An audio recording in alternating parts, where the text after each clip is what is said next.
This is the story of an age long lost to the mists of time.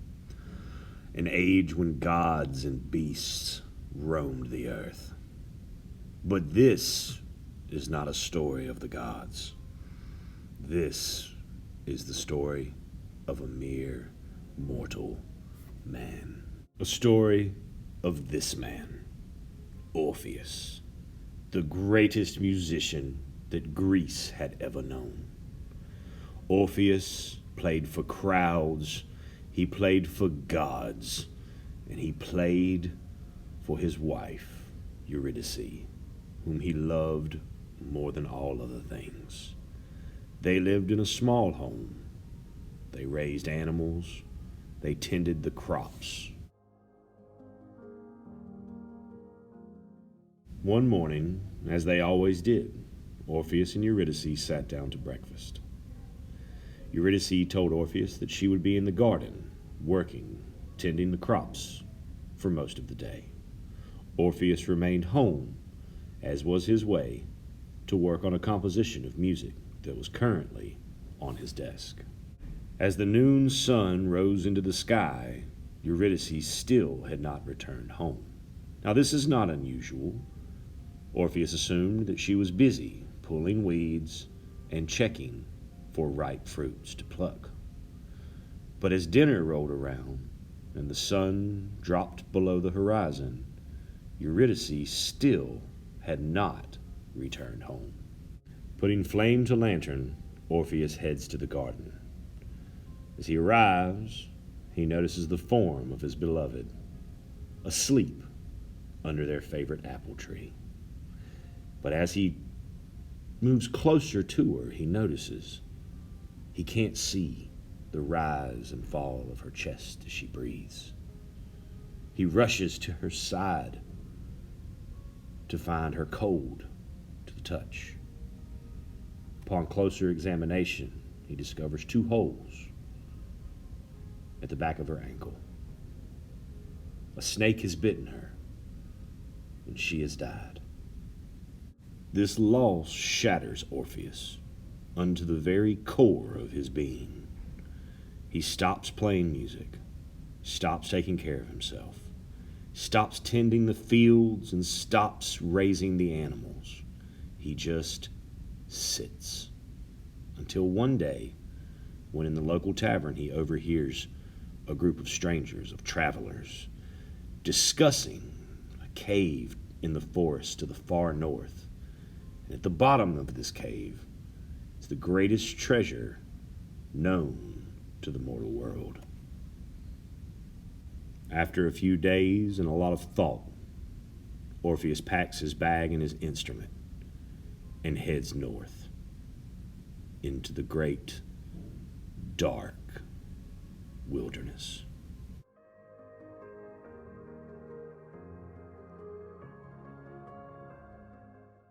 Orpheus arrives at the edge of the great northern forest. With no other option left to him, he continues on into the darkness of the canopy.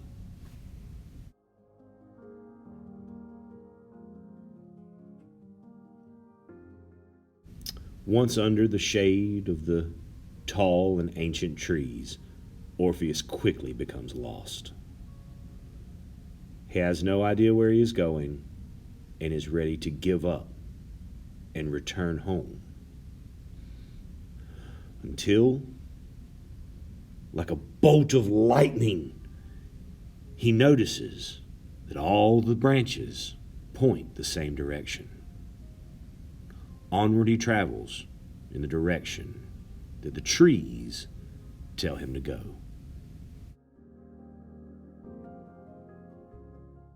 Eventually, the trees open to a large clearing filled with tall grass. He begins at the edge of the perimeter, circling the clearing, working his way towards the middle.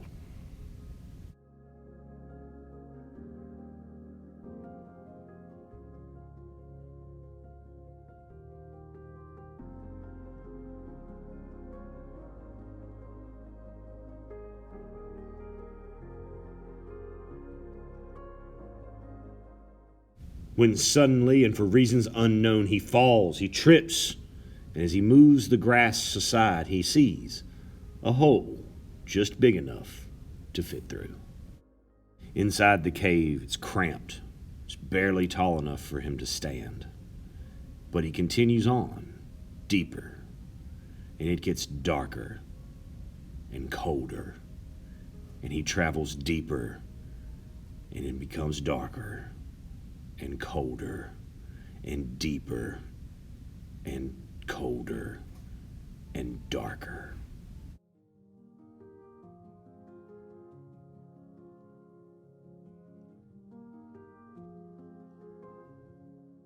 Until finally, he feels a breath of hot wind on his face, and as he looks down the tunnel, he can see the orange glow of an otherworldly light. Upon making it to the end of the tunnel, it opens into a massive cavern. "Stop! Turn back! You do not belong here!" And as he moves forward, his body becomes heavier. "Turn back! You do not belong here!" Until finally he falls, he's pulled to the ground, and he hears the voice boom again in his head. "Turn back! You do not belong here!" Until finally, on his hands and his knees, he crawls to the feet of the king and queen of the underworld. "Tell us, mortal, who you are and why you have come to the gates of my kingdom." And so, Orpheus tells his story of losing his beloved, of his journey that has brought him to the gates of the underworld. And as he recites his story, Persephone, the queen, whispers into the king's ear. "My wife knows of you, mortal, and she would hear you play. If it is pleasing to us, I will propose an arrangement." And so Orpheus plays, channeling all of his pain, his loss, his sorrow into this one song. "Your song pleases us, mortal. And as promised, an arrangement. I will give you 1 day, 24 hours in my kingdom to find your beloved. If you can find her and be gone within that time, you are free to leave. But if not, your souls are mine." And with those words, the bargain is struck and the gates swing open.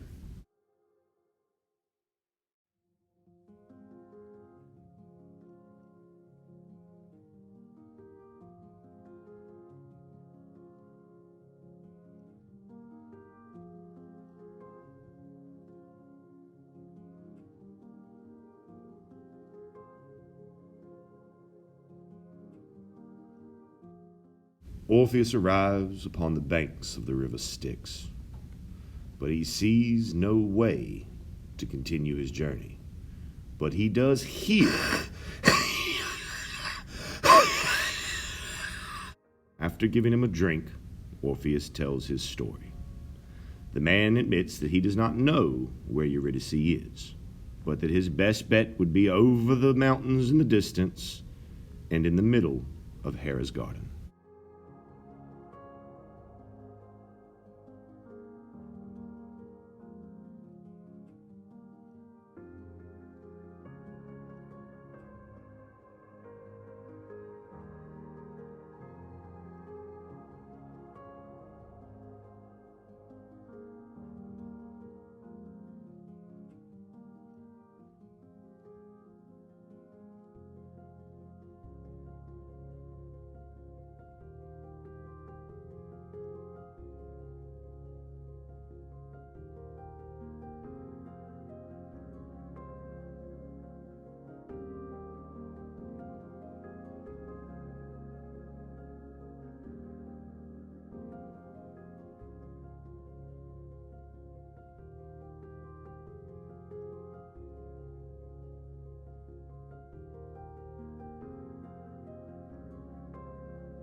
Oi!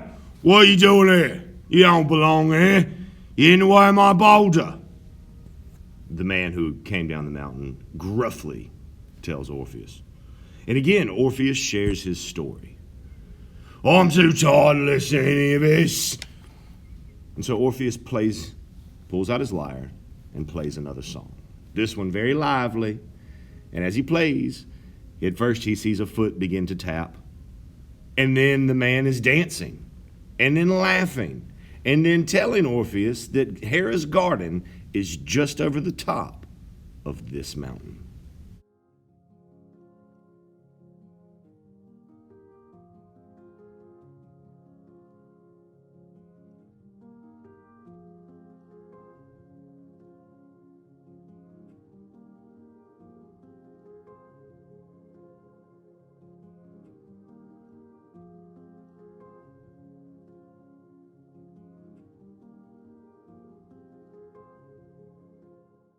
Orpheus reaches the valley floor, only to discover there is no way into the garden.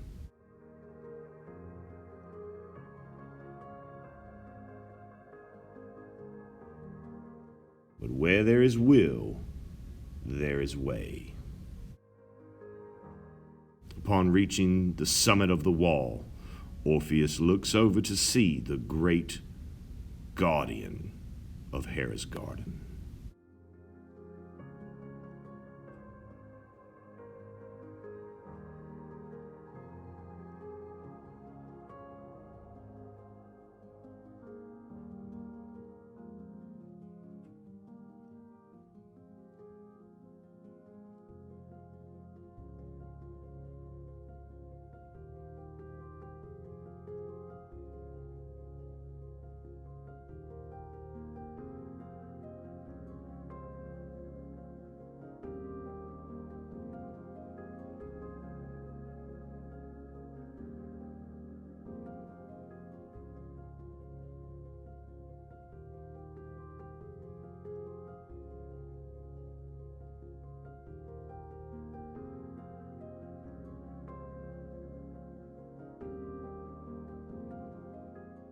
And there, looking very much like she had the last time he saw her, lies Euryidice.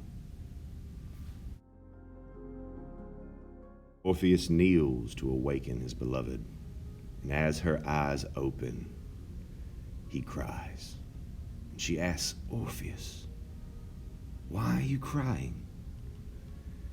And through his tears, he says, "There is no time, my love. We have to go, and we have to go now."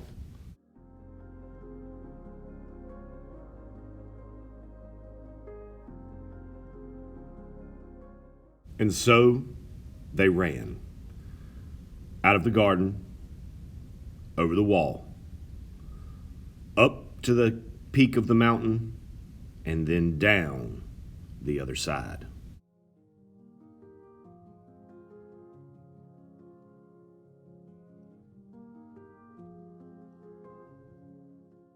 Legs burning and lungs on fire, they see the river approaching. They're moving so fast they don't even stop. They just run right across the top of the water, but they have to keep moving. They can see the gates, and the gates are closing. But they make it through. And just as they get through, the gates slam shut and tear a piece of Euryidice's dress. But they keep moving. Up, through the tunnels.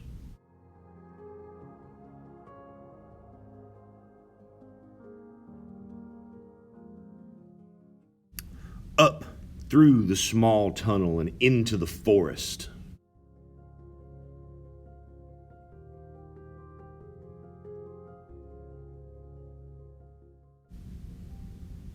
Then out of the forest and heading south towards a home that they have not seen together in a great long time.